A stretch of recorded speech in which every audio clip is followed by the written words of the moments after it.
Dando continuidade ao estudo da carta aos Colossenses, iniciaremos hoje o capítulo 2.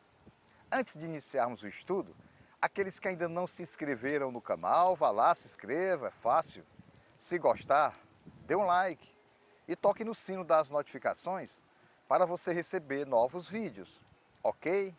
No estudo anterior, no capítulo 1, nós vimos que o apóstolo Paulo orienta a igreja localizada lá em Colossos que os irmãos devem continuar firmes, mesmo diante das perseguições, e que Cristo é o Redentor, é o Salvador da humanidade, e que Ele derramou o seu sangue para trazer a comunhão perdida no Jardim do Éden, onde o homem perdeu a comunhão com Deus e agora, em Cristo Jesus, há a reconciliação de Deus com o seu povo.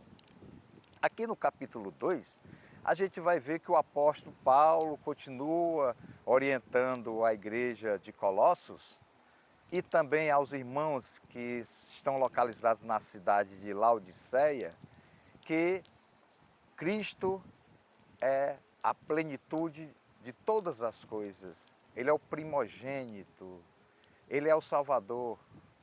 E ele também vai orientar que os irmãos colossenses não caiam nas ciladas de Satanás, não caiam nas doutrinas de seres humanos, nas doutrinas dos homens, que trazem as coisas do mundo espiritual para dentro da igreja cristã. E com isso, podem estar enganando o povo de Deus. E ele faz essa advertência e vai continuar falando qual foi o papel de Cristo ver esse mundo, porque Cristo não é nenhuma religião, porque Cristo é o Salvador, é o Redentor, é o Criador de todas as coisas. Sem Ele, não conseguimos chegar ao Deus Pai. Vamos iniciar o capítulo 2. Quero que saibais qual grande combate tenho por vós, pelos que estão em Laodiceia e por quantos não me viram pessoalmente. Combato para que o coração deles seja consolado e estejam unidos em amor e enriquecidos da plenitude da inteligência para conhecimento do mistério de Deus, a saber, Cristo, em que estão ocultos todos os tesouros da sabedoria e da ciência. Digo isso para que ninguém vos engane com palavras convincentes, pois ainda que esteja ausente quanto ao corpo, contudo, em espírito, estou convosco, regozijando-me, ou seja, alegrando-me e vendo a vossa ordem e a firmeza da vossa fé em Cristo. Portanto, assim como recebestes Cristo Jesus, o Senhor, assim também andai nele, arraigados e edificados nele e confirmados na fé, assim como fostes ensinados, crescendo em ação de graças. Tende cuidado para que ninguém vos faça presa sua, por meio de filosofias e vãs sutilezas, segundo a tradição dos homens, segundo os rudimentos do mundo, e não segundo Cristo, pois nele habita corporavelmente toda a plenitude da divindade, e recebestes a plenitude em Cristo, que é o cabeça de todo principado e potestade. Veja bem, meus irmãos, aqui o apóstolo Paulo orienta a igreja cristã primitiva no primeiro século que eles tenham cuidado com as doutrinas de homens, com as doutrinas falsas que confundem o evangelho de Jesus Cristo para aqueles que não conhecem a sua palavra. O apóstolo Paulo aqui, quando ele fala para a igreja localizada na cidade de Colossos, na Ásia Menor, e também Laodiceia, que era uma cidade próxima também de Colossos, são duas igrejas que foram fundadas não pelo apóstolo Paulo, mas por outro missionário. Deve ter sido o Epáfras. E ele está preso, o apóstolo Paulo. Mas ele, mesmo estando preso por causa do Evangelho, por causa da perseguição em Cristo Jesus, ele continua orando aos irmãos colossenses, aos irmãos de Laodiceia, mesmo sem conhecê-los. Porque o cristão, ele deve orar por todos os irmãos aqui na terra, deve orar por aqueles que você não conhece, deve orar por aqueles que você, muitas das vezes, cruza diariamente na sua vida, seja indo para o trabalho, seja indo para algum evento, seja no centro de uma cidade, seja andando nas ruas. Muitas das vezes a gente fala com pessoas e não conhece essas pessoas, mas nós, diante do nosso quarto, nós devemos orar por essas pessoas, mesmo que nós não conhecemos, porque a palavra de Deus diz que o amor de Deus é para que nós possamos amar o nosso próximo. O nosso próximo é aquele que nós falamos, é aquele que está ao nosso lado, é aquele que diariamente possamos encontrar. São todos aqueles que nós temos uma participação na vida, seja no local onde você estiver, seja onde você estiver viajando, ali é o próximo. E o apóstolo Paulo, ele diz, olha, ele continua orando para que a igreja de Colossos, a igreja de Laodiceia, ela continue feliz, que ela continue sendo uma igreja que preserve os princípios bíblicos, que preserve que Jesus Cristo é o Senhor, que Jesus, ele não morreu em vão, ele não derramou seu sangue em vão, mas o sangue derramado por Jesus Cristo naquela cruz foi para trazer a comunhão aos perdidos, foi para trazer os perdidos ao arrependimento de pecado, para que haja uma reconciliação de Deus com o seu povo. E o apóstolo Paulo, ele se alegra pela igreja e pede, ora a Deus para que Deus possa estar dando conhecimento, possa estar dando sabedoria a esses cristãos, para que eles não caiam nas tentações, nas ciladas do inimigo, que são muitas. A gente vê aqui desde o princípio de todas as coisas, o inimigo ele tenta afastar o povo de Deus da presença do Senhor. Mas nós sabemos, porque Jesus Cristo, ele venceu Satanás quando ele ressuscitou, quando ele vence a morte, porque o diabo, ele tenta enganar todos os povos. E não é difícil, ele vai tentar enganar dentro da igreja aqueles que estão salvos. E o apóstolo continua falando à igreja para que continue firmes, porque o evangelho que foi pregado por Cristo é um evangelho verdadeiro, porque Deus, através de Jesus Cristo, é o Senhor. E naquela época a gente sabe que o império greco-romano, eles tinham como os seus imperadores como fossem deuses. Então, eles adoravam vários deuses. E o deus principal deles era o César.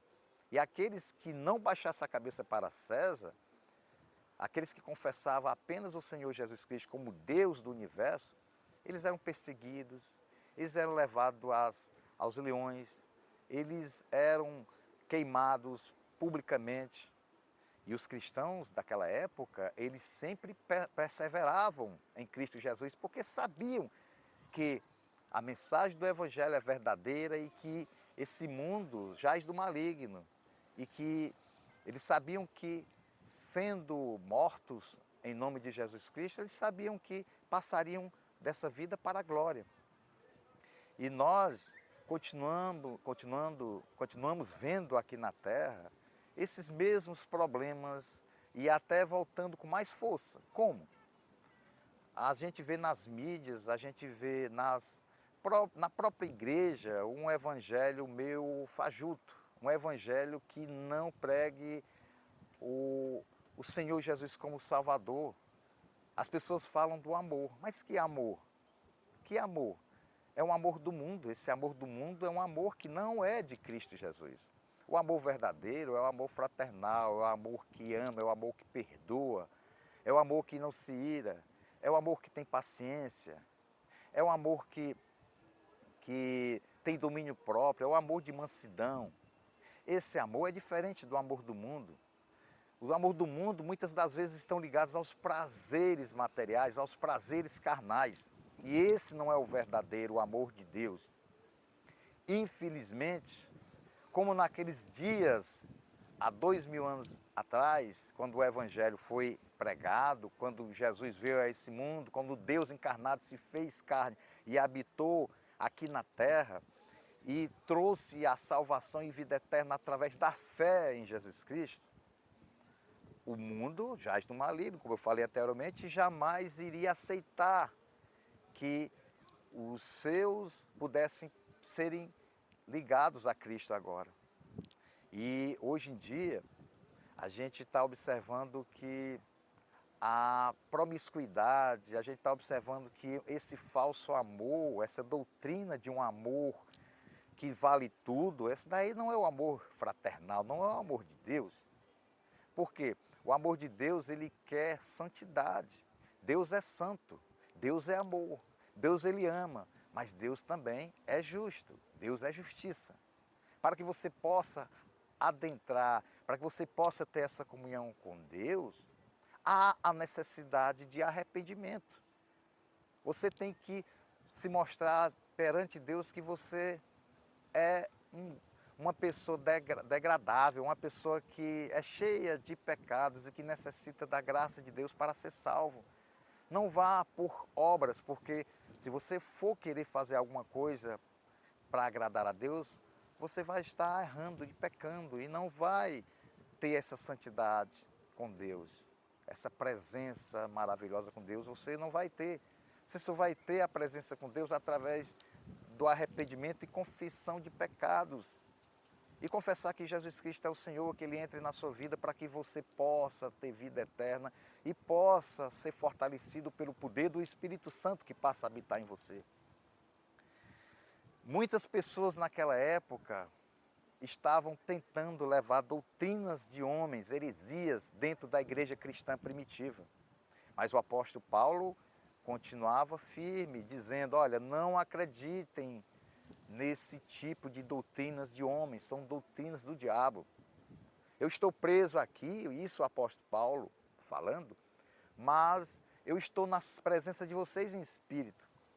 Continue firmes, não baixem a cabeça, continue crendo no Evangelho, continue participando da comunhão com os irmãos em Cristo, para que vocês possam fortalecidos e praticar o amor fraternal, um amor que perdoa, um amor que não traz prazeres mundanos. E hoje, infelizmente, nós estamos passando por essa situação, uma situação onde as pessoas estão mais atrás de o Deus desse século, ao invés do Deus verdadeiro. E a gente só vai compreender o Deus verdadeiro quando nós colocarmos em primeiro lugar a palavra de Deus. Porque nela, ela está escrita tudo aquilo que o cristão deve se comportar. A palavra de Deus, ela é suficiente.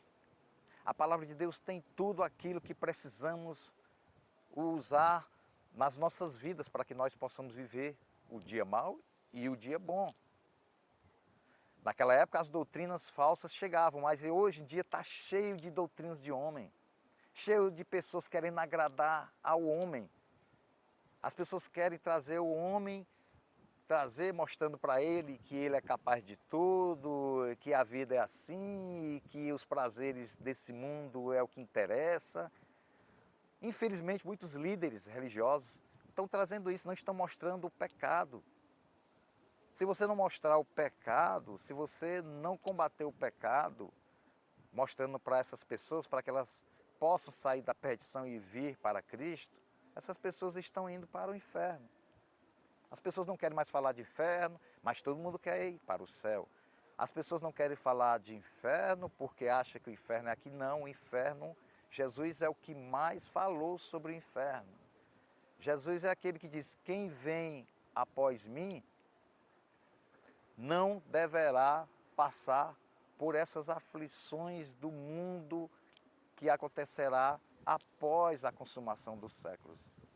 Aquele que está comigo, eu estarei com ele, ele estará com o Pai. Deus é amor, mas Deus é justiça. Os atributos de Deus, Deus é santo. E não acreditemos em doutrinas que dizem: você pode tudo, você pode praticar um amor diferente desse amor que muitas das vezes as escrituras falam que Deus é amor e ele vai aceitar tudo. O amor de Deus é diferente do amor pregado por esse mundo. A gente não consegue ver as potestades espirituais, as coisas do maligno, porque são coisas espirituais. O ser humano, o homem natural, não consegue discernir. Mas você vai conseguir discernir quando você chegar para Deus, quando você procurar a Escritura, quando você colocar a sua base na fé em Jesus Cristo, procurando compreender o que foi revelado, porque o que foi revelado estava oculto há mais de 2000 anos. Mas em Cristo Jesus toda a sabedoria, toda a plenitude dos tempos veio em Cristo Jesus. Se você quiser ser uma pessoa sábia, uma pessoa inteligente, se for de acordo com o mundo, você não vai encontrar nunca, você vai estar sempre vendo esse vazio. Mas quando você cair aos pés da cruz, buscar o entendimento que vem das Escrituras, onde ali está revelado tudo o que nós necessitamos, esse seu vazio vai ser completado através do Espírito Santo. Quando você se arrepender dos seus pecados, confessar o Senhor Jesus Cristo como único Senhor e Salvador, e será derramado o poder do Espírito Santo na sua vida, e você vai começar a discernir o que é do mundo e o que é de Deus. Não se ligue, não se engane com doutrinas humanas. Não se engane com essas coisas que vêm acontecendo no mundo atual. Isso é coisa do sentimento maligno, isso não é coisa de Deus. São coisas emocionais que tentam enganar o ser humano, o povo de Deus aqui na terra. Não acredite nessas doutrinas que são doutrinas diabólicas. Amém? Querido Deus, nós te agradecemos pela tua mensagem, ó Pai, te pedimos que o Senhor possa estar derramando o teu poder através do Espírito Santo na vida das pessoas que estão vendo esse vídeo, ó Pai, para que eles não possam confiar nas doutrinas, tradições, coisas de homens, mas que elas possam confiar apenas, exclusivamente na tua palavra, pois o que o Senhor deixou revelado nas Escrituras é o que nós devemos praticar. Que nós não possamos cair nas tentações do inimigo, ó Pai. Protege o teu povo, cuida da tua igreja, cuida daqueles que ainda não te conhecem, para que eles possam trabalhar, conhecer esse amor fraternal, um amor que perdoa, um amor que ama os inimigos, um amor que não traz o ódio, Pai, mas não esse amor do mundo, que é um amor que leva à perdição e leva ao inferno. É isso que nós te pedimos, agradecemos em nome de Jesus. Amém.